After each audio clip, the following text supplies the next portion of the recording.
Joining us now, CNN senior political correspondent Abby Phillip, anchor of Inside Politics Sunday, and CNN political commentator Alyssa Farah-Griffin, former Trump White House communications director. Welcome, both of you. As Victor promised us, this was the last election, at least of this year. So, Abby, on that note, we have now seen Raphael Warnock win 4 elections in 2 years. Clearly, he is not an anomaly. And that raises the question of what that makes of Georgia. Can we call Georgia a purple state? Because on the one hand, you have his wins.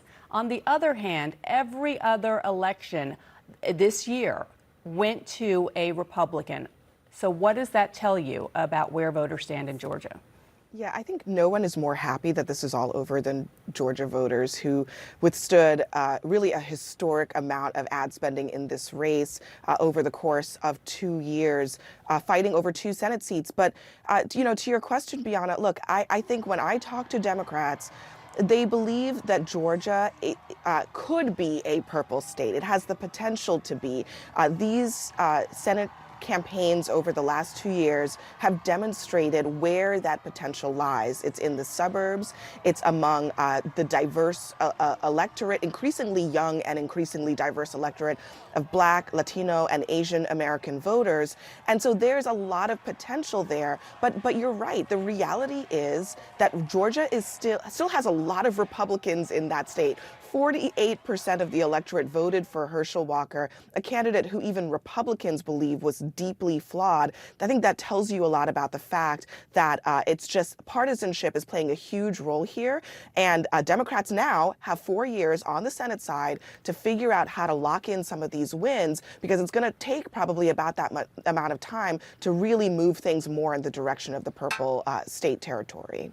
Alyssa, this is not a binary choice. I'm asking for what is the primary driver of the outcome in this question. Is this more about what Warnock and Democrats did, or about what Walker and Republicans did not do in his campaign? It's a little bit of both. So Governor Kemp, to Abby's point, outperformed, obviously beat Stacey Abrams by 8 points. So then the lieutenant governor won his race, a Republican, by 5 points.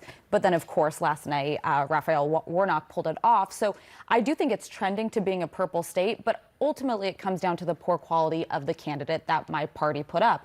Herschel Walker was not qualified to run for Senate. Excellent football player, put him on the field, but this was not a man who was ready to govern by any means. So you clearly had a large number of split ticket votes with Brian Kemp performing at the level that he did.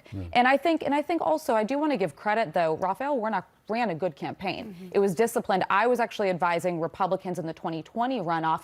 He wasn't nearly as disciplined and on message as he is now. And frankly, he's one of the biggest rising stars for Democrats. Yeah, he's a first-time politician. This is his first run-in and 4 wins in a row. Yeah, 4 wins in a row. Clearly a lot more money went into this race than on the Republican side. Abby, one thing that really sort of surprised us, I mean, the bar is really low, but pleasantly surprised us, was the concession speech that we saw from Herschel Walker. I don't know that many people expected to hear from him what we did, given the rhetoric that we heard surrounding the campaign. If we have the clip, let's play it.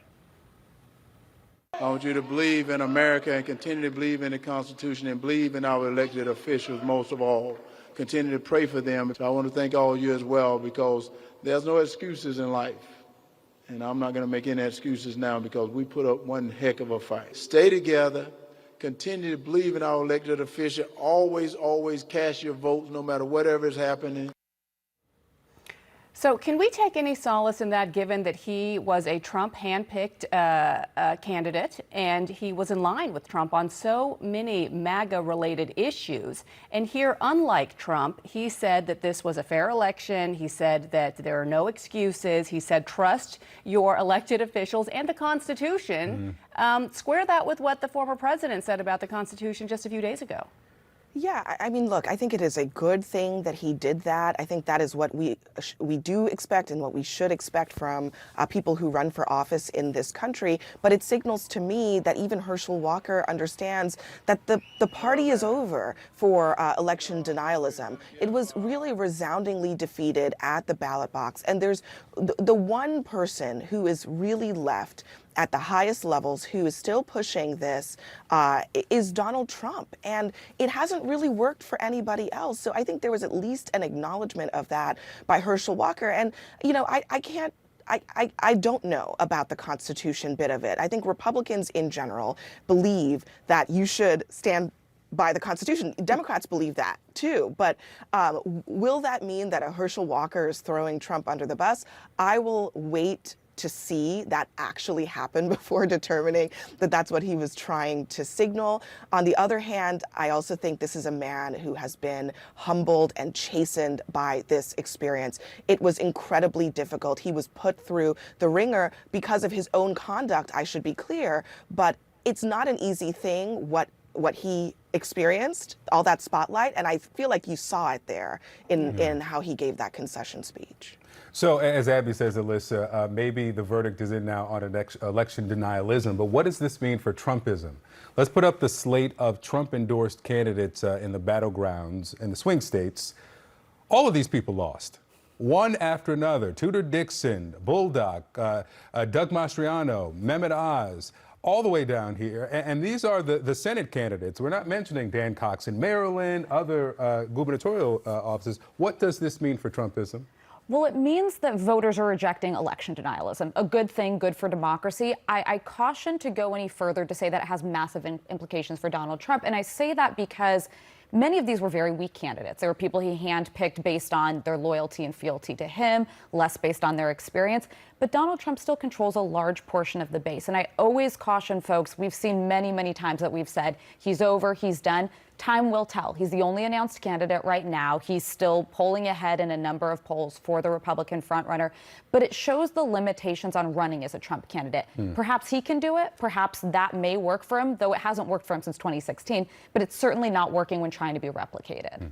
Abby, we heard a bit of a gracious side of Chuck Schumer today when he was celebrating this election and now having 51 votes in the Senate, 51 Democrats, that is, by saying that he would like to work across the aisle in a bipartisan way with Republicans and asking Republicans to at least, if not turn left, not go far right.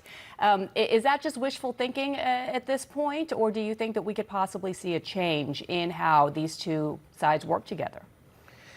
I think that's largely going to be up to the Republican side, in part because the Democrats still hold the presidency, and Republicans are the ones who have to decide whether it's more important to them to resist Biden, to push back on Biden, to stall a Biden Democratic agenda, or to work with the other side. And I think that, Democrats are very incentivized to get bipartisan deals done, because when you look at the last 2 years, despite all of the ups and downs of the Biden agenda and Build Back Better and what did and didn't happen, there were a lot of bipartisan things done. And at the end of the day, when they took that to voters decided that that was apparently good enough for them in spite of how bad the economy was and how uncertain that was. So if you're Chuck Schumer, the lesson he takes away is that if you can do that again for the next 2 years, it sets Democrats up in the better position. Republicans now have to decide what they do.